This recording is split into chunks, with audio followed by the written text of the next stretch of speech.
What's happening, guys? This is House Cat MMA, and right now I'm going to be going over my predictions for UFC Fight Night 271, Israel Adesanya versus Joe Pyfer. But before I get into all that, if you just take a second to like and subscribe, maybe do a little bit of comment and sharing, that should be tight as fuck. First, so I'm going to be going over a couple of fights on the prelims and the whole main card. And I'm going to start with Marcin Tybura versus Tyrell Fortune. So everybody knows I'm a Tybura maniac. I'm a Marcin maniac. I'm starting a Marcin Tybura fan club. And I think he's probably going to fuck Tyrell Fortune up. Like, whenever there's a guy who's like kind of good, respected in the regional circuit, he goes into the UFC, and they give him to Tybura because Tybura will do it. Unless their name's Ante Delija, Tybura is going to fuck him up. But Tyrell Fortune is tough. He's got a pretty good wrestling background, decent striking. He's got some athleticism going. But yeah, I think Tybura's going to win by second round TKO. That's what he does to these guys. And then, of course, you got Chase Hooper versus Lance Gibson Jr. Now, Hooper's obviously got the grappling advantage as far as jiu-jitsu goes. Lance Gibson is a pretty good wrestler. The striking's I'd probably give the advantage to Gibson as far as striking goes. But as far as who's going to win, that's kind of a tough one because I do think that Hooper is the more talented mixed martial artist.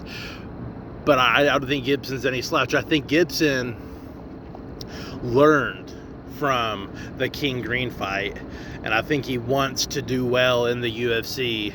So I think he's going to get this done by decision against Hooper, but I think it'll be close. It'll probably be 29-28.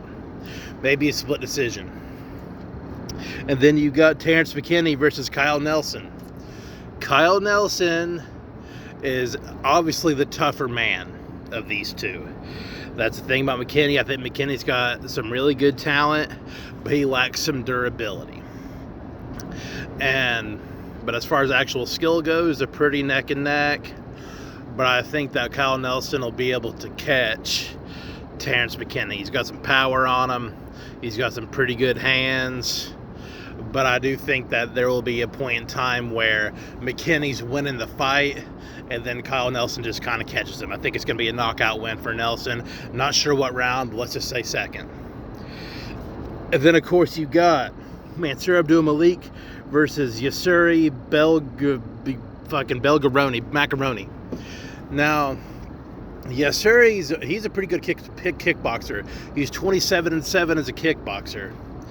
And he's 9-3 in MMA right now, 1-0 in the UFC, 6'5".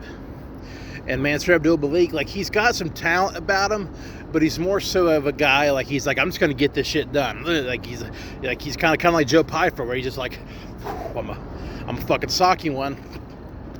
Like, he's like that number right there. You know, a whole lot of talent going there, but he does have a little bit, but he's more so just a body. Like, he's going to body your ass. He's going to throw you on your fucking head and stomp a fucking mud hole in your dick. I am kind of worried about Yusuri's striking, you know, for Mansur Abdul-Malik. But I think Malik's going to bulldoze him. I think Malik's going to body his ass. I think he's going to submit Yusuri. These names, I tell you. And then you got none other than Julian Erosa versus goddamn Layron Douglas. Now, Layron Douglas, he got some heavy hands. He's got okay hands. Erosa's got some experience about him. He's 29-12, 10-7 in the UFC. And he does win fights, and he does finish fights that he wins, and he's got some good ground skills. But I do think he lacks a little bit of a chin, and I sense an upset going. I think not that fucking Julian Erosa is that big of a favorite, but I sense a bit of an upset, and I'm gonna say Douglas wins. I think he's gonna be a knockout heavy card. I think that Douglas is gonna win by some kind of first round knockout. I think he's just gonna. I think he's going to sock him. And then we got, I can't see in the dark. And then we got Michael Chiesa versus Nico Price. Michael Chiesa is going to break Nico Price in half. It's going to be bad. This is just the kind of fight that fucking Chiesa likes to win. He's going to break Nico Price in half. And if you got Justin Bieber pissed off enough, he would beat Nico Price. And Chiesa's going to break Nico Price in half. Rear naked choke first round. And then we got Alexa Grasso versus Macy Barber. This is a rematch. Alexa Grasso won the first one, 29-28 decision. Grasso's fucking good. She's just straight up a good fighter. She's good at ending up in good positions. She's good at getting out of bad positions. She just knows how to win fucking fights. She's coming off a loss right now. And Macy Barber's red fucking hot. She's won a good bit straight. And I think when they fought, Barber was like 22-23.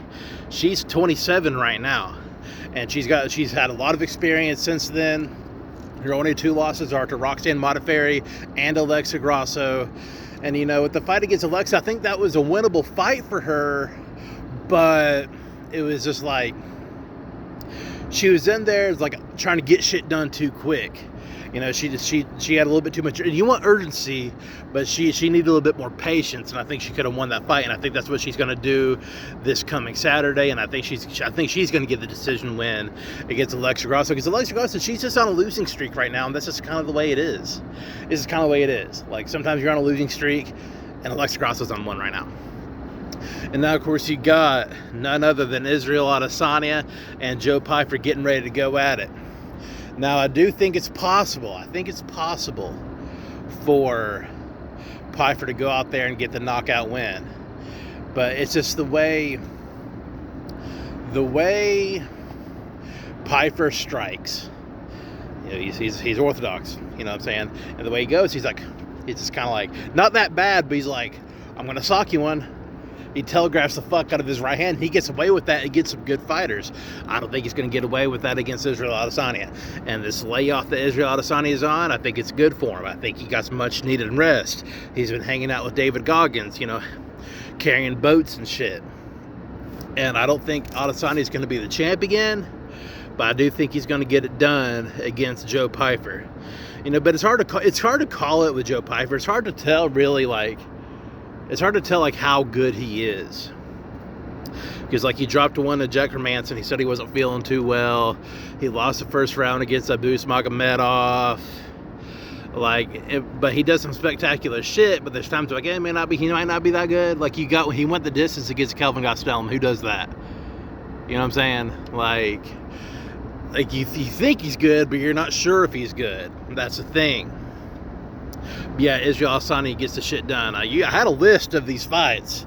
I usually do it off the dome, but I didn't feel like doing it off the dome today, and I acquired a pen and pad. I was like, I don't want to do it off the dome this time, but hell yeah, fuck yeah. This is House Cat MMA. I'll catch you Saturday night for the recap. Well, I usually don't end up doing a Saturday night. I usually end up busy doing something. I'll do, but at least Sunday. I'm gonna do this for you on Saturday. I don't think anybody really cares that much, but I'm gonna do it for you on Saturday night after the fights. Hell yeah, fuck yeah, House Cat MMA. Make sure to do your like and your subscribe and your comment and your share, and I'll catch y'all motherfuckers later.